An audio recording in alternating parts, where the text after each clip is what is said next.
भगवान की जय जय जय। बोले देवादिदेव श्री चंदा प्रभु भगवान की जय जय जय। बोले चिंतामणि पार्श्वनाथ भगवान की। बोले देवादिदेव श्री महावीर भगवान की। संत शिरोमणि गुरुवर आचार्य श्री विद्यासागर जी महाराज की। गुणायतन प्रणेता सम्यक शंकर समान प्रवर्तक बोले परम पूज्य मुनिवर श्री प्रमाण सागर जी महाराज की। बोले परम पूज्य मुनि श्री अरय सागर जी महाराज की। तीर्थराज संबेश शिखर की तलहटी में स्थित आत्म विकास का दिव्य सदन, जैन सिद्धांतों की वैज्ञानिक प्रयोगशाला, जहाँ बोलेगा समोसरण, जैन धर्म के परंपरागत मंदिरों धर्मायतनों से एकदम अलग अद्भुत ज्ञान मंदिर जिनालय का जहाँ निर्माण हो रहा है, ऐसे गुणायतन से और सेवायतन परिवार की ओर से दीपावली के पावन अवसर पर आप सभी का हार्दिक अभिनंदन स्वागत है। और चलते हैं शंका समाधान के कार्यक्रम के लिए। आइए हम और आप इस शंका समाधान के कार्यक्रम को प्रारंभ करें। उसके पूर्व नए वर्ष के पावन अवसर पर पारस प्रमाणिक ऐप के माध्यम से नए वर्ष के पावन अवसर पर जो अपने घर में बैठ के इस कार्यक्रम को देख और सुन रहे हैं और पूरे भारतवर्ष से यहाँ जो श्रावक श्राविका नए वर्ष के पावन अवसर पर परम पूज्य मुनिवर का आशीर्वाद लेने आए हैं, निवेदन करेंगे, नमन करेंगे और आशीर्वाद प्राप्त करेंगे। हाथ जोड़ने सभी बोलेंगे हे मुनिवर नमोस्तु, हे गुरुवर नमोस्तु, हे मुनिवर नमोस्तु। आइए दीपावली के पावन अवसर पर परम पूज्य मुनिवर का आशीर्वाद हमें प्राप्त हुआ और नए वर्ष का प्रथम शंका समाधान का कार्यक्रम हम प्रारंभ करें। उसके पूर्व जिन्होंने गुणायतन से जुड़ने का सौभाग्य प्राप्त किया है और आगामी अष्टानी का महापर्व के अवसर पर जो विधान होने वाला है, उस विधान में जिन्होंने सहयोग देकर घर बैठे शांति से पुण्य का संचय किया है, उनके नामों की घोषणा करूंगा। और मैं चाहूँगा जब नामों की घोषणा हो तो अनुमोदना के रूप में आप ताली जरूर बजाएं। आगामी सिद्धचक्र महामंडल विधान के लिए पूजन द्रव्य हेतु धुलिया से श्री संजीव नटवर लाल जी जैन, इन्होंने अपनी ओर से द्रव्य सामग्री के लिए 11,000 रुपये की राशि प्रदान की है। सेवायतन औषधि दान हेतु हिंगोली से सुधाकर संतोपा संगई जी, इन्होंने औषधि दान के रूप में 11,000 रुपये की राशि प्रदान की है। बहुत बहुत धन्यवाद। और आइए जिनालय को स्वर्णमय बनाने के लिए स्वर्ण दान के लिए श्रीमती सरोज भाई पाप सनत कुमार जैन अशोक नगर, इन्होंने एक सोने की अंगूठी प्रदान की है। इनके सम्मान में भी जोरदार ताली बजाकर इनका सम्मान करें। और आइए हम और आप शंका समाधान का कार्यक्रम प्रारंभ करें। उसके पूर्व हमारे बीच विशिष्ट समाज सेवी सुभाष जी कुंभट शिलीगुड़ी से हमारे बीच उपस्थित हैं। मैं चाहूँगा वे आए परम पूज्य मुनिवर के श्री चरणों में नमन करते हुए गुरु वंदना का सौभाग्य प्राप्त करें। और हमारे गुणायतन परिवार से श्रीमान NL जैन साहब और सुभाष जी, हमारे सम्माननीय विशिष्ट समाज सेवी सुभाष जी कुंभट और उनके सुपुत्र तुषार जी का प्रतीक चिन्ह देकर सम्मान का कार्यक्रम संपन्न करेंगे। और आप जोरदार ताली बजाकर इनका सम्मान करें। और महिला सम्मान के लिए मैं आमंत्रित करूंगा अनिल अमिता दुर्गापुर, वे आएंगी। और शिरोमणि संरक्षक वे आएंगी महिला सम्मान करने के लिए। और आपकी ताली बजते रहना चाहिए। सहज सरल नम्रता के धनी सुभाष जी कुंभट हमारे बीच उपस्थित हैं, जो विशिष्ट समाज सेवी हैं। और आइए हम और आप प्रारंभ करते हैं शंका समाधान का कार्यक्रम। और सबसे पहले मैं आमंत्रित करूंगा प्रथम प्रश्न के लिए नीति जैन गड़ाकोटा, उसके बाद तैयार रहेंगे शिरोमणि संरक्षक पुष्पेंद्र सविचा जैन वांदा भोपाल, जिनके नामों की घोषणा की जाए पहले से उपस्थित रहेंगे। नीति जैन गड़ाकोटा, उसके बाद तैयार रहेंगे शिरोमणि संरक्षक पुष्पेंद्र सविता जैन वांदा भोपाल। महाराज श्री के चरणों में बारंबार नमोस्तु नमोस्तु नमोस्तु। महाराज श्री, मैं नीति जैन गड़ाकोटा से मेरा प्रश्न ये है कि जैसे हम सब हेल्प करते हैं किसी ना किसी की, तो वो हमें किस बेसिस पे करनी चाहिए? क्योंकि एज अ जनरल लाइफ हम हर किसी की हेल्प कर देते हैं, भिखारी होगा तो उसको भी दे देते हैं। और जैसे बोला जाता है कि दान सुपात्र को ही देना चाहिए, और जैसे शिक्षा होता है या औषधि होता है, तो वो किस बेसिस पर करना चाहिए? क्योंकि जैसे हम पढ़ा देते हैं, किसी को भी पढ़ा देते हैं, औषधि दान दे देते हैं, किसी को भी दे देते हैं। देखिए, हेल्प किसी को करे तो पहले तो उससे किसी लाभ की चाह न रखें, अपना कर्तव्य मानकर करे। अब रहा सवाल पात्र और अपात्र का, जिसके विषय में हमें ये पता है कि ये इसका दुरुपयोग करेगा, उसे न करे। लेकिन जो संभल सकता है, सुधर सकता है, उसके लिए जरूर सही। नमोस्तु महाराज, नमोस्तु। शिरोमणि संरक्षक पुष्पेंद्र सविता जैन वांदा भोपाल। उसके बाद तैयार रहेंगे अरविंद ऑप्टिकल्स टीकमगढ़। नमोस्तु गुरुदेव, नमोस्तु। द्वय मुनिराजों के चरणों में नमोस्तु नमोस्तु नमोस्तु। गुरुवर, मेरा प्रश्न ये है, आज सुबह आपके उद्बोधन में भगवान महावीर स्वामी के जीव को 10 भवों के बाद इस अवस्था में प्राप्ति हुई थी। तो गुरुवर, ये भाव की गणना, एक भाव की गणना कितने समय की होती है? देखिए, भगवान महावीर के जीवन यात्रा, ऐसे तो देखा जाए हर प्राणी की यात्रा अनंत। भगवान महावीर ने 10 भाव पूर्व, जब वे शेर की पर्याय में थे, एक हिरण का विदारण कर रहे थे, उस समय उन्हें एक मुनिराज का संबोधन मिला और जो उनका जीवन बदला सो बदल गए, फिर वो मुड़ के नहीं देखे जी। तो 10 भावों तक लगातार धर्म को धारण किए, उसमें वो मनुष्य बने, देव बने, मनुष्य बने, देव बने। ये जितनी भी उनकी आयु हुई जी, वो उससे जुड़ी हुई, ठीक है। इससे पहले उनके अनंतो भाव रहे जो संसार में भटके। नमोस्तु गुरु। श्रीमान अरविंद जी टीकमगढ़। उसके बाद तैयार रहेंगे अनिल अमिता जैन शिरोमणि संरक्षक दुर्गापुर। पूज्य गुरुदेव के श्री चरणों में कोटि कोटि नमोस्तु। महाराज जी, बहुत साल पहले पपोरा जी में आचार्य की बात गए थे, नंदीश्वर कॉलोनी मंदिर के उससे, तो कुएं की परेशानी थी, एक मंदिर जो नया बन रहा है, तो आचार्य जी ने कहा था टाँका बनवा लो। तो तब से हम महाराज जी टाँके के जल का उपयोग कर रहे हैं। लेकिन महाराज जी, जब पंच कल्याण वगैरह में जाते हैं तो एक जिज्ञासा है, जब भगवान के 2-3 कल्याणक होते हैं, उस समय जो प्रतिष्ठाचार्य जी अभिषेक कराते हैं तो वो पूरे सेवक सभी जगह छिप जाते हैं और केवल जल डाल के शुद्धि करके अभिषेक करा देते हैं। और जब महाराज श्री उन्हीं भगवान का जब मुनि अवस्था में आहार होता है तो सबके कपड़े बदलवा देते हैं। तो महाराज जी, ऐसा क्यों है? उस समय क्या शुद्धि नहीं हो सकती? देखिए, शुद्धि तो हर समय रखनी चाहिए, सुविधानुसार जैसी हो, जितना शक्य है उतना करना चाहिए, समझ गए। मंत्र शुद्धि भी शुद्धि होती थी। चलिए, शिरोमणि संरक्षक अनिल अमिता जैन दुर्गापुर। उसके बाद तैयार रहेंगे रामगढ़ पंचकणक के वो सभी पदाधिकारी जिन्होंने अद्भुत ऐतिहासिक प्रभावना के साथ पंचकणक संपन्न कराने में सहयोग प्रदान किया। ललित चुड़ीवाल, संजय सेठी, राजेश लाभू चुड़ीवाल, सौरभ जैन रामगढ़ और मुंकी। द्वय मुनि राजों के चरणों में त्रिबार नमोस्तु नमोस्तु नमोस्तु। गुरुदेव, आज सुबह हमने भगवान महावीर का निर्वाण कल्याणक महोत्सव मनाया, लाडू चढ़ाया और शांति धारा में भी भाग लिया। निश्चित ही बहुत पुण्य का लाभ सबको मिला आपके सानिध्य में। गुरुदेव, आपने बताया कि हम लोग महावीर भगवान के पद चिन्हों पर चलकर आगे बढ़ सकते हैं। गुरुदेव, यहाँ मेरी शंका यह है कि मैं स्वाध्याय जो भी करती हूँ या रोज़ मंदिर भी जाती हूँ, पर मेरी भावना इससे आगे नहीं बढ़ती कि मेरा समाधि मरण हो। तो इससे आगे और मुझे क्या सोचना चाहिए? देखिए, इस भाव का जो उत्तम पुरुषार्थ है वो तो यही है कि अंत समाधि मरण पूर्वक हो। बस हमेशा सम्यक की भावना भाव, रत्नत्रय की आराधना करो और सोचो कि मेरा अंत समाधि मरण पूर्वक हो, ताकि भवांतर में मैं मोक्ष मार्ग के अनुकूल सामग्री को प्राप्त करके सीधे भवसागर से पार उतर सकूं। नमोस्तु गुरुदेव, नमोस्तु नमोस्तु।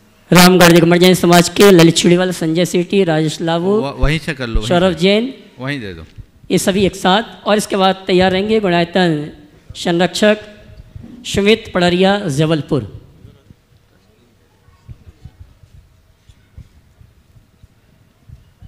दोनों गुरुवर के चरणों में रामगढ़ दिगंबर जैन समाज की ओर से नमोस्तु नमोस्तु नमोस्तु। बोलो।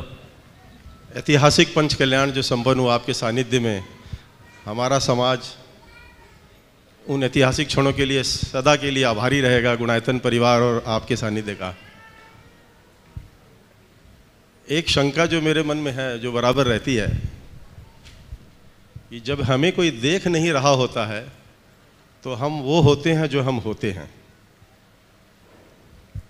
तो गुरुवर, हम अपने जीवन में ऐसा क्या करें, किस प्रयास में रहें कि हम हर समय उसी स्थिति में रह सकें? बस एक बात सोचो कि ऐसा कोई समय नहीं है जिसमें हमें कोई नहीं देख रहा है, और कोई देखे या ना देखे, परमात्मा देख रहा है या हम खुद तो देख रहे हैं। बस ये दृष्टि मन में आ जाए तो हमेशा अपनी ओरिजिनलिटी को बना के रखें। नमस्ते नमस्ते गुरुवर। अगला गुणायतन ट्रस्टी हाँ ललित भाई। हाँ हाँ ठीक है, वहीं जो गुणायतन, हाँ जो जहाँ है वहीं खड़े होकर प्रश्न पूछेंगे। गुणायतन ट्रस्टी सुमित पड़रिया जबलपुर, उसके बाद तैयार लेंगे बाबूलाल जी कोटरिया कलोल। सिद्धों की भूमि में विराजमान भावी सिद्धों के चरणों में बारंबार नमोस्तु। हे पूज्य गुरुदेव, मेरा प्रश्न है कि वर्तमान में इस सृष्टि में इस संतति को कैसे हम संस्कार और संस्कृति से परिचय कराएं कि वो आप तागम और आप्तनिष्ठ साधुओं के चरणों में नितत अपने भावों में लगे रहें और उनके चरणों से आगे बढ़ते रहें। बहुत अच्छा सवाल किया है। आने वाली पीढ़ी को हम कैसे संस्कारित करें कि आप तागम और गुरु के साथ वो अपना जीवन जोड़ कर आगे बढ़ा सके। 4 बात इनके हृदय में भर दो। सबसे पहली बात, पाप से डर। दूसरी बात, संवेदनशीलता। तीसरा, धर्म और अधर्म का परिणाम। और चौथा, कुल का गौरव। ये 4 बात यदि बच्चों के हृदय में प्रारंभ से कूट कूट कर भर दिया जाए तो वो कभी नहीं डगमगाएंगे। कहीं चले जाए उनके हृदय में धर्म की ज्योत जलेगी। लेकिन विडंबना यही है कि आजकल ये सब नहीं होता। अंग्रेजी माध्यम से बच्चे पढ़ते हैं और उनके पढ़ाई के क्रम में जो कुछ भी उन्हें ज्ञान दिया जाता है वह हमारे सांस्कृतिक मूल्यों का ह्रास करता है। इसलिए सोच बदलती है, चिंतन बदलती है। इस पर हमें गंभीरता से विचारना चाहिए। भले आप कहीं बच्चों को पढ़ाओ, पढ़ाने के साथ साथ यदि इन बातों को ध्यान में रखें तो काफ़ी कुछ संभाल हो सकता है। श्रीमान बाबूलाल जी कोटरिया कलोल, और उसके बाद तैयार रहेंगे नीलेश जैन बड़ौदा। बोल आदिनाथ भगवान की जय। परम पूज्य आदरणीय माननीय वंदनीय सबके चाक मुनिषी प्रमाण सागर जी महाराज ना चरण कमल में साष्टांग कोटि कोटि नमोस्तु वंदन। मारो प्रश्न सूप तुमको छे। दुनिया में बाबा सवाल जल्दी कर लो, सवाल करिए। दुनिया में जितने आदमी होते हैं सब लोग खाने में, पीने में, बैठने में, सोने में, सब कार्य में ज़्यादा समय व्यतीत करता है।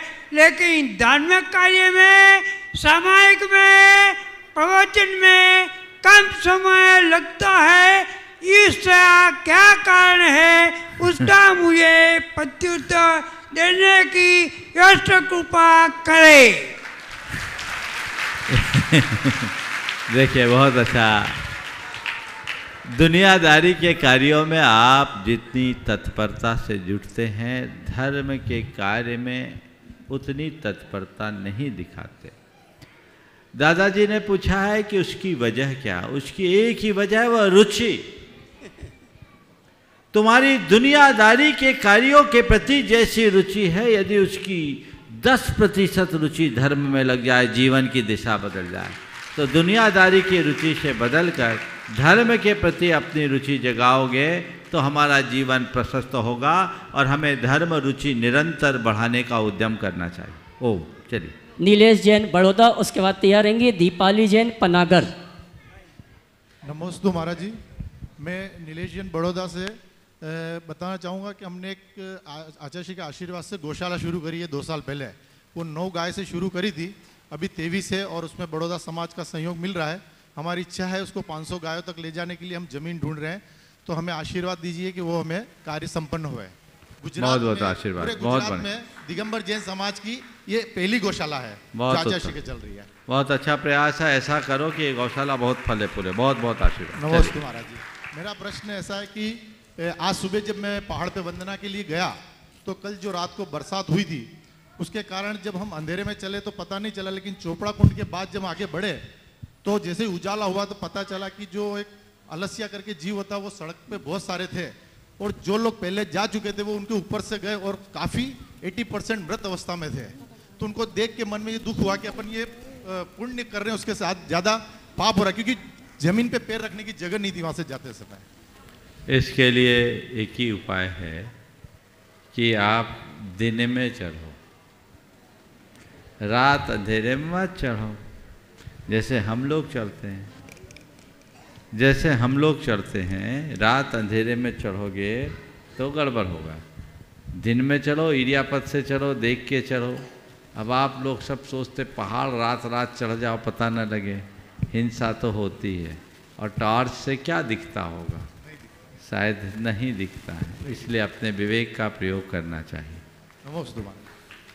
दीपाली जैन पनागर, उसके बाद तैयार रहेंगे डॉक्टर ऋषभ रागनी, गुणायतन ट्रस्टी, राघवगढ़ एडवोकेट परिवार। नमोस्तु महाराज श्री। महाराज श्री हमारी भावनाएं होती हैं, हम भी व्रत और संयम की राह पर चलें, नियम लें।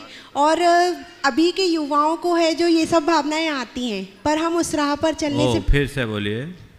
महाराज श्री, हमारी जो अभी युवा पीढ़ी चल रही है, कभी कभी हमारे मन में आता है कि हम भी आपकी राह पर चलें, संयम का पालन करें, व्रत लें, नियमों का पालन करें, पर हम कहीं ना कहीं भटक जाते हैं और कभी कभी हमें ये डर भी हो जाता है कि हम इनका पालन कैसे करेंगे, तो हम आगे नहीं बढ़ पाते। तो हम इसमें क्या करें? जो आगे बढ़ गए उनको देखते रहो, अपने आप बढ़ जाओ। ध्यान रखना, पीछे वाले को देखोगे तो पीछे ही रह जाओगे। पीछे ना देखो, ना ही पिछलग्गू बनो, पीछे रहोगे। ये गुरुदेव का हाइकू, समझ गए? तो जो पीछे हैं उनकी तरफ मत देखो और उनके पीछे भी मत चलो, पीछे ही रह जाओगे। उनको अपना आदर्श बनाओ जो तुमसे आगे है, समझ गए? तो जीवन आगे बढ़े और तब अपने जीवन का उत्कर्ष कर पाओगे, समझ गए ना? चलिए, हाँ। गुणायतन ट्रस्टी डॉक्टर ऋषभ रागनी, और उसके बाद तैयार रहेंगे नीचे से, उसके बाद तैयार रहेंगे राघवगढ़ का एडवोकेट परिवार, गुणायतन ट्रस्टी। नमोस्तु महाराज जी। मन को मजबूत कैसे करें? मन को मजबूत कैसे करें? देखिए, मन को मजबूत बनाने के 4 उपाय बताता हूँ। पहला, रोज स्वाध्याय करो। स्वाध्याय से मन को दिशा मिलती है। दूसरा, आत्मचिंतन करो। तीसरा, भावना भाव, मुझे मजबूत रहना है, मजबूत रहना है, मजबूत रहना है। और चौथा, उनके सत्संग में रहो जिनसे मन को डोज मिलती है।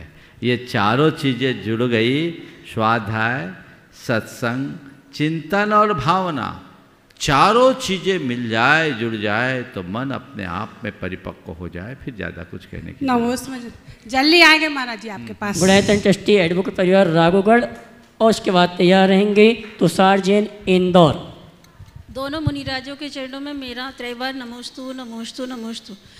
मुनिवर, मेरी शंका है कि सब कहते हैं कि सेवा करो तो मेवा मिलेगी, पर अगर निस्वार्थ किसी की भी सेवा करते हैं तो लोग उसको लालच में जोड़ देते हैं। तो आज के संदर्भ में अगर ऐसा बोला जाए कि जितनी मेवा दोगे उतनी सेवा मिलेगी, तो महाराज जी मेरी शंका ये है कि इनमें से सही क्या है कि भाई मेरी शंका का समाधान करें। ज़्यादा दिमागी मत लगा, जो कर रहे सो करते रहो। पर महाराज जी लोग वो कहते हैं अरे उसके पास पैसा इसलिए इनकी सेवा कर रहे हैं। ठीक है ना, तो है इसलिए कर रहे हैं, तुम भी करो, तुम्हारे पास भी हो जाएगा। दूसरों को देख करके तुम धर्म करोगे तो कभी नहीं कर पाओगे, और खुद के लक्ष्य को सामने रख के करोगे तो कभी पीछे नहीं रहोगे। नमस्ते गुरुवर। आगा। तुषार जैन इंदौर, उसके बाद तैयार रहेंगी नमिता जैन गड़ाकोटा। कहाँ है तुषार? नहीं है, चलिए दीजिए दीजिए दीजिए। नमोस्तु गुरुवर। मेरा प्रश्न है, ऐसा माना गया है कि एक स्वस्थ शरीर में ही एक स्वस्थ मस्तिष्क का निवास होता है और धर्म हमें उद्धार के मार्ग पर बने रहने की सद्बुद्धि प्रदान करता है। मेरा प्रश्न है, धर्मानुसार हमारे जीवन में अपनाए गए त्याग और उनके परिणाम स्वरूप शरीर द्वारा भोगे जाने वाले कष्ट जीवन उद्धार में कैसे प्रासंगिक है? धर्मानुष्ठान की जाने वाली क्रिया और उसके अनुसार शरीर के लिए उठाए गए कष्ट दोनों जीवन उत्थान में कैसे सहायक है ना, यही पूछना चाह रहे हैं। देखिए, सबसे बड़ी बात तो ये है कि कष्ट क्या है इसे पहचानो। दो चीजें होती है। धर्म कभी भी कष्ट देने की बात नहीं करता, धर्म कष्ट सहने की ताकत देता है। समझ गए? शरीर के साथ कष्ट हर व्यक्ति के जीवन में आते हैं। चला करके शरीर को कष्ट देना ये धर्म नहीं है। लेकिन कितना भी कष्ट हो, कष्ट का अनुभव ही ना करना, ये धर्म है। समझ गए? अभी धर्म को एक तरफ रखता हूं। बहुत सारे लोग हैं जो एडवेंचरस बहुत सारे काम करते हैं ऐसा जिसको देखकर रूह कांप जाए।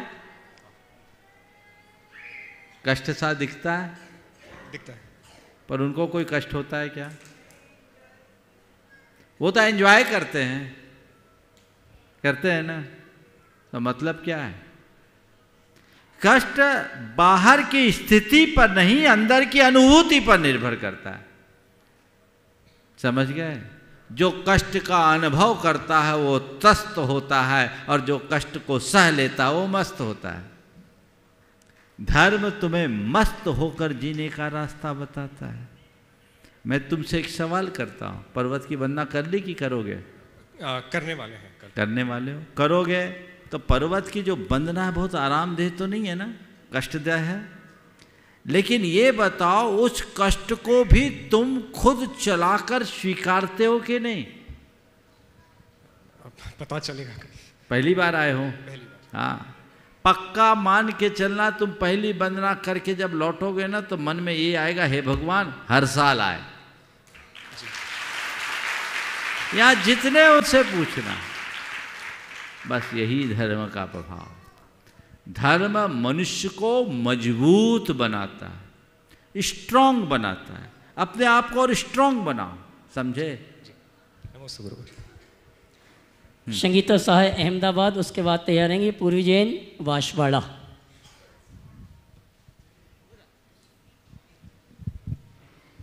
नमोस्तु महाराज जी, नमोस्तु महाराज जी, नमोस्तु महाराज जी। मेरा प्रश्न यही कि आपने अपने में सूर्य ग्रहण नहीं होता, तो अपने में सूर्य ग्रहण नहीं होता तो क्यों मंदिर बंद थे? आज मंदिर बंद क्यों थे? अपने यहाँ सूर्य ग्रहण नहीं होता तो मंदिर अपने में हाँ मंदिर बंद क्यों थे? नहीं, ग्रहण तो होता है, ऐसा नहीं। हमारे यहाँ सूतक ऊतक नहीं माना जाता। अच्छा, मंदिर कहाँ बंद था? पूजा पाठ तो पूरा हुआ। नहीं, अभी 4 से 6 बंद थे, बाहर से दर्शन करते थे। 4 से 6 इसलिए बंद कर दिया कि आप बाहर से ग्रहण के टाइम में आ रहे, आपके साथ कुछ नकारात्मकता ना हो, वो उसमें ना जुड़े। वो आप जाप पाठ का समय था, आप अपना जाप करते बैठ के, भटकने का क्या काम? ये नमस्तु नमस्तु नमस्तु महाराज जी, नमस्तु। पूर्वी जैन बांसवाड़ा, उसके बाद तैयार रहेंगे नेहा और भव्य बाकलीवाल दुर्गापुरा। नमस्ते गुरुदेव। गुरुदेव, मैं वर्तमान में आयुर्वेद का कोर्स कर रही हूँ और ऐसे में लोगों को लगता है कि आयुर्वेद में सिर्फ शाकाहारी पदार्थ ही आते हैं, परंतु पढ़ते दौरान हमें पता चला है कि इसमें मांसाहारी का भी प्रयोग होता है। और ऐसे एज अ डॉक्टर अगर हम प्रिस्क्राइब करते हैं किसी को मांसाहारी प्रोडक्ट भी, तो मन और हमारा आत्मा गवाही नहीं देता है, परंतु नहीं करते तो मरीज का लॉस भी होता है। तो ऐसे में हमें क्या करना चाहिए? ऐसा नहीं है, आयुर्वेद में बिल्कुल ऐसी अभक्ष्य वस्तुएं हैं, पर ऐसा कोई ज़रूरी नहीं कि उनको देना ही जरूरी। सबके अच्छे अल्टरनेट हैं और जैन जगत में एक से एक वैद्य हुए हैं। जो पूरी तरह हिंसक औषधियाँ देते हैं, न केवल जैन, बहुत से अजैन वैद्य भी हैं। इसलिए आप उसका अल्टरनेट दीजिए। मरीज को किसी भी स्थिति में ऐसी वस्तु के सेवन की सलाह मत दीजिए जिसमें किसी भी प्रकार की हिंसा। नेहा और भव्य बाकलीवाल दुर्गापुरा, उसके बाद तैयार रहेंगे प्रसिद्ध समाज सेवी सुभाष जी कुंभट शिलीगुड़ी। महाराज जी त्रिवार नमोस्तु नमोस्तु नमोस्तु। महाराज जी मैं एक प्राइवेट स्कूल में टीचर हूँ। मेरी एक शंका हमेशा रहती है कि कुछ लोगों कहा जाता है कि सब्र का फल मीठा होता है, लेकिन कुछ लोगों के साथ ऐसा होता है कि सब्र का फल मीठा नहीं होता, उनको कड़वा ही मिलता है। ऐसी स्थिति में उन लोगों को कैसे धैर्य रखना चाहिए? इसका मतलब अगर कड़वाहट है ना तो सब्र नहीं, अधीरता है। अच्छा, अगर सब्र हो तो वो कड़वापन लगेगा ही नहीं, मिठास लगेगी। कड़वा और मीठा क्या होता है? जिसको मन स्वीकार ले वो मीठा, और जो मन को बर्दाश्त न हो वो कड़वा। अगर तुम्हारे हृदय में सब्र होगा तो तुम्हारा मन ऑटोमेटिक उसको स्वीकार करेगा, और जो स्वीकार है वो मीठा है। समझ गए? नमोस्तु महाराज। गुरुदेव के चरणों में त्रिवार नमोस्तु नमोस्तु नमोस्तु। अपना नाम बोल दो। मेरा नाम भव्य बाकलीवाला है। गुरुदेव मेरी शंका ये है कि ऐसा उस समय ऐसा क्या प्रमाण मिलता है कि भगवान इसी टोक से मोक्ष गए थे समय शिखर जी में? देखो ये तो परंपरा से चला आ रहा है। शिखर जी से गए थे, असंख्य वर्ष पहले भगवान को मोक्ष हुआ है। समझ गए? तो हुआ है तो यहीं से हुआ है। अब हम जहाँ हैं वहीं मान लो और दिमाग मत लगा। प्रसिद्ध समाज सेवी समाजी कुंभट सिलीगुड़ी अपने बेटे तुषार जी के साथ, और उसके बाद तैयार रहेंगे धैर्य जैन डूंगरपुर। द्वय गुरुचरणों की सेवा में नमस्तु नमस्तु नमस्तु। आचार्य श्री सुभाष कुंभट। मैंने अपनी पढ़ाई वर्धा से की है, जहाँ माइक गांधी ठीक जी से ने महात्मा गांधी जी पकड़िए, माइक ठीक से। हाँ, महात्मा गांधी जी ने जो कॉलेज बनाया GS सेक्सेरिया कॉलेज, जिसमें आचार्य रजनीश भी प्रोफेसर थे। आचार्य रजनीश वो शो मैंने वहाँ से पढ़ाई उच्च शिक्षा प्राप्त कर बिरला में BK बिरला समूह में कई उच्च पदों पर काम किया और कई समाज संस्थाओं से जुड़ा रहा। मेरी शंका ये है महाराज साहब कि जब भी मैं अपने गांव या परिवार में इधर उधर जाता हूँ, बुजुर्गों से मिलता हूँ, बड़े सम्मान से बैठाते हैं, और जब मैं पूछता हूँ दादाजी आपकी तबीयत कैसी है, तो एक अक्सर कहते हैं बेटा मशाना में लकड़ियाँ पहुँच गई है, अब तो भगवान उठा ले तो बहुत अच्छा है। तो बस 10 सेकंड का ये बात कहते हैं। साथ ही कहते हैं फिर कि भैया मुझे कोई कमाई का धंधा बता दो, मेरे बच्चों को काम में लगा दो, मेरे बच्चों की पोतों की शादियाँ कर दो। सारी संसार की बातें करते हैं वो 10-15 मिनट में कहीं भी धर्म की बात नहीं करते और कोई सत्संग की बात नहीं करते, कोई काम की बात नहीं करते। जबकि उनको ये ज्ञान आ गया है कि उनकी अंत आ चुका है, उनकी शमशान में लकड़ियाँ पहुँच चुकी है, फिर भी वो इतनी दुविधा में क्यों रहते हैं अंत समय में भी? बहुत ही गंभीर सवाल आपने उपस्थित किया है, हमें अंदर से झकझोरने वाला सवाल। कब्र में पाँव लटकी है तो भी तुम्हें पर की ही चाह है, निज का कोई ख्याल नहीं। तुम्हें अपने लड़कों का, नाती पोतों का धंधा, ब्याह संबंध, इनकी चिंता है, दुनियादारी की चिंता है, पर अपनी आत्मा के उद्धार का भाव क्यों नहीं? इसलिए नहीं क्योंकि तुम्हें आत्मा का ही पता नहीं। धर्म कर रहे हो पर आत्मा से अनभिज्ञ होकर। जो मनुष्य आत्म ज्ञान से शून्य होकर धर्म करता है उसका धर्म फलता नहीं। भाव सागर से पार उतरना चाहते हो तो एक बात अपने हृदय में अंकित कर लो कि मैं आत्मा हूं। आत्मा को केंद्र बना करके आप अपना काम करो, वेद विज्ञान के साथ जीवन को आगे बढ़ाने की कोशिश करो, हर पल उसका चिंतन करने की चेष्टा करें, तब हम भवसागर से पार उतर पाएंगे। लेकिन ज़्यादातर लोग बस इस ज्ञान से शून्य होकर धर्म करते हैं तो मुझे दिखता है प्रायः लोगों में या तो ये सोचकर धर्म करते हैं कि धर्म करेंगे तो दुर्गति टल जाएगी, या धर्म करेंगे तो कुछ पुण्य मिल जाएगा, सदगति मिल जाएगी, या बिगड़े काम बन जाएंगे। यानी भय की वजह से या लोभ की वजह से लोग धर्म करते हैं, अथवा कुछ लोग परंपरागत संस्कार से प्राप्त धर्म करते हैं कि उस माँ बाप ने सिखा दिया धर्म करना है, धर्म अच्छा है, इसलिए धर्म करते हैं। ये तीनों उद्देश्य धर्म का सही नहीं है। धर्माचरण का असली उद्देश्य अपने आत्मा के कल्याण का होना चाहिए, और ये तभी होगा जब हम आत्मज्ञान से संपन्न हों। हम लोग भी धर्म की क्रियाएं तो लोगों को सिखाते हैं, पर धर्म की मूल आत्मा से परिचय बहुत कम करा पाते हैं। अगर बच्चे के हृदय में वो तत्व ज्ञान स्थापित हो जाए तो फिर बड़े होने के बाद उन्हें ज़्यादा कुछ कहने की ज़रूरत नहीं पड़ेगी। आपके सवाल के माध्यम से मैं आप सबसे एक संदेश देना चाहता हूँ। अपनी गृहस्थी की जिम्मेदारी को पूरा करने के बाद आप अपनी आत्मा के कल्याण की जवाबदारी को ध्यान रखें। स्वयं के प्रति अपने उत्तरदायित्व को पूरा करें, अपने आध्यात्मिक उन्नति के लिए लगे। एक ही भाव रखे कि मेरा समाधि मरण हो, मुझे अस्पताल में न जाना पड़े, दुनियादारी से बाहर उठकर मैं अपनी आत्मा के कल्याण के रास्ते पर लग सकूं, ये मनोभाव जगाइए। अगर ऐसा मनोभाव जाग गया तो बेड़ा पार। धैर्य जैन डूंगरपुर, उसके बाद तैयार रहेंगी सुरभि जैन अशोक नगर। तुषार भी पूछेगा? हाँ नहीं, ठीक।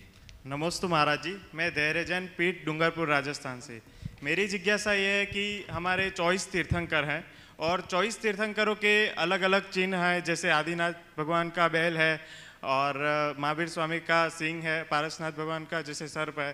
तो इन सब का मतलब चिन्ह से भगवान का क्या संबंध है, उनका निर्धारण कैसे हुआ? देखिए, चिन्हों से भगवान का कोई संबंध नहीं।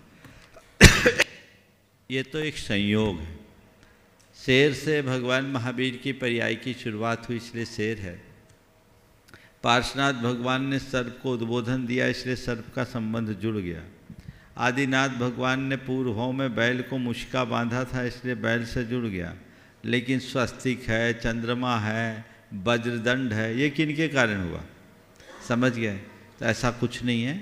हम मनुष्यों के शरीर में 108 चिन्ह होते हैं और उन 108 चिन्हों में उनके दाहिने पैर के अंगूठे में जो चिन्ह होता है वही उनका चिन्ह घोषित हो जाता है। इसका भाव से कोई संबंध नहीं।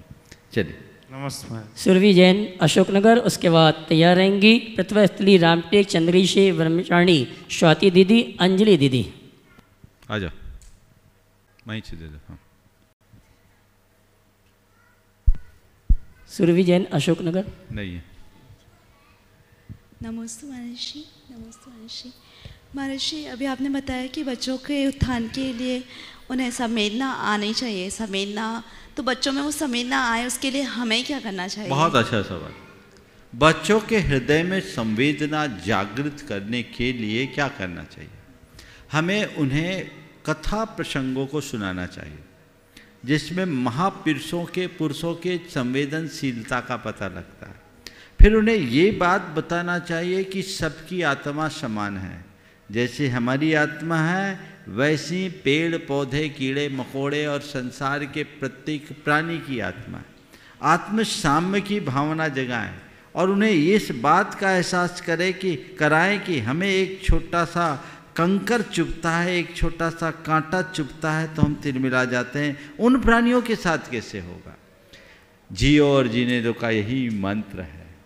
ये बात यदि हम उन्हें मनोवैज्ञानिक तरीके से समझाएं तो फिर बच्चों को ज़्यादा कुछ कहने की ज़रूरत नहीं। प्रिंसी जैन करेरा, उसके बाद तैयार रहेंगे दूसरी अंजलि। हाँ, खड़े हो। नमोस्तु महाराज जी। महाराज जी, बच्चे अक्सर पूछा करते हैं हम लोगों से कि जैसे 2 इंद्रिय जीव हैं और वो सुन नहीं सकते, तो हम उनको अपनी भावनाएं कैसे प्रेषित करें? वो उनको डमोकार मंत्र सुनाते हैं, तो उन पर इस तरह भावनाओं का, हमारी भावनाओं का क्या असर पड़ता है? बिल्कुल ये सत्य है कि 2 इंद्रिय जीव तो सुन नहीं पाते हैं, तो हम सुनाएं क्यों? 2 बातें। हम उन्हें सुनाने के लिए नहीं, अपने मन को रमाने के लिए हमारे अंदर से तो करुणा प्रकट हो रही है। और जब हम करुणाशील होते हैं तो हमारे भीतर से पॉजिटिव वेव्स जाती है और वह सकारात्मक तरंगे एक सकारात्मक वातावरण बनाती है, तो उसका असर उन पर पड़ता है। और इस पर तो आज वैज्ञानिक भी मानते हैं, हमारे अंदर से निकलने वाले भाव तरंगों का क्या प्रभाव पड़ता है। एक सिद्धांत विकसित हुआ इमोटोलॉजी, समझ गए, एक वैज्ञानिक हुआ है कनाडा का, जापान का, इमोटो। उन्होंने एक प्रयोग किया पानी के ऊपर, मैंने कई बार इस मंच से बोला है, याद आ गया आप लोगों को। पानी को -20 डिग्री के टेम्परेचर पर जमा कर उसका रवाकरण किया। उस पानी के बोतल में लिखा गया कि तुम देवदूत हो, तुम्हें धन्यवाद। और दूसरे बोतल में लिखा कि तुम यमदूत हो, हम तुम्हें मार देंगे। इस आशय के स्लिप लगाए गए एक लंबे प्रयोग के बाद, और उसके बाद जो उसके चित्र लिए गए, मेरे पास चित्र भी है, मैंने कई बार इस मंच से दिखाया है। वो चित्र देखकर आप दंग रह जाओगे, जिसमें लिखा गया, अच्छी बातें लिखेगी, तुम्हें हम थैंक्स दे रहे हैं, तुम्हें धन्यवाद। वो उसके पानी का जो चित्र आया, ऐसा आया मानो खिला हुआ फूल, और जिसमें तुम यमदूत हो, हम तुम्हें मार डालेंगे, इस तरह की बातें आई। उससे जो चित्र उभरा वो ऐसा मानो कंकालों का ढेर। जब पानी पर प्रभाव पड़ सकता है तो प्राणी पर क्यों नहीं पड़ेगा? जी महाराज, समझ गए? नमोस्तु महाराज, नमोस्तु नमोस्तु। प्रिंसिक जैन करेरा और उसके बाद तैयार रहेंगे रामगढ़ पंचकाना के प्रमुख और जिन्हें महायज्ञ बनने का सौभाग्य प्राप्त हुआ था, ललित जी चूड़ीवाल, रामगढ़। नमोस्तु महाराज जी। महाराज जी, आपने मेरी जिज्ञासा का भी 2 दिन पहले संक्षिप्त में समाधान किया था, लेकिन आपने कहा था कि मंच से पुनः इस प्रश्न को पूछना। महाराज जी, मेरी जिज्ञासा का अभी 2 दिन पहले आपने संक्षिप्त में समाधान किया था, फिर आपने कहा था कि पुनः मंच से पूछना। बोलो बोलो। हाँ भाई जी, जैसे भाई जी पेड़ पौधे होते हैं, वो बिना भेदभाव के, बिना ये जाने कि कौन हमारे पास आया, फल फूल एवं छाया प्रदान करते हैं। नदी भी यही करती है, बिना भेदभाव के, बिना जाति धर्म के जाने बिना सभी को पानी देती है। हमारा पर्वत भी सभी को वंदना करने का समान अवसर देता है बिना भेदभाव के। तो माँ जी, प्रकृति जब हमारे इंसानों में भेदभाव नहीं करती है, तो हम इंसान जाति और धर्म के आधार पर भेदभाव क्यों करते हैं? बिल्कुल ठीक कह रहे हैं, प्रकृति भी भेदभाव नहीं करती, मनुष्य को भी भेदभाव नहीं करना चाहिए। लेकिन मैं इतना ही कहूँगा, आम का पेड़ आम का ही होता है, इमली का नहीं होता। इमली का पेड़ इमली का ही होता, आम का नहीं होता। आम पने को बचाएगा तभी आम सुरक्षित रहेगा। इमली के बीज सुरक्षित तभी रहेंगे जब इमली का पेड़ सुरक्षित रहेगा। आम और इमली को एक करना चाहोगे क्या? तो आम बना रहे, इमली इमली बने रहे, इसके लिए क्या करना है? आम के बीज को सुरक्षित रखना है, इमली के बीज को सुरक्षित रखना है। समझ गए? इसी बीज को सुरक्षित रखने के लिए तो ये सारी व्यवस्था है।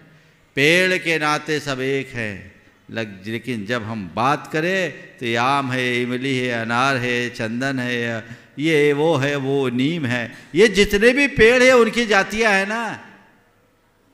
तो मनुष्य मात्र की दृष्टि से हम सब एक है, लेकिन जब हम मनुष्यों की विभिन्न जातियों को देखते हैं तो उसमें थोड़ी थोड़ी भिन्नता दिखती है, और हमें उस रूप में देख करके चलना चाहिए। सबको एक कर देंगे तो मामला गड़बड़ हो जाएगा। समझ गए? उसको उसी तरीके से देखो, गायों के संदर्भ में बताता हूँ। गायों की बहुत सारी नस्ल है और उनकी मूल नस्ल को बचाने की बात की जाती। क्यों? अगर नस्ल को नहीं बचाएंगे, संकर नस्ल आएगा, जाति लुप्त हो जाएगी, है ना।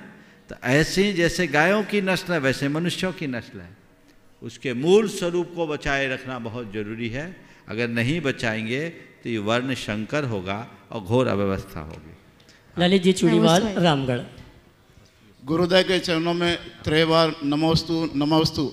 समस्त दिगंबर जैन समाज रामगढ़ की ओर से नमोस्तु।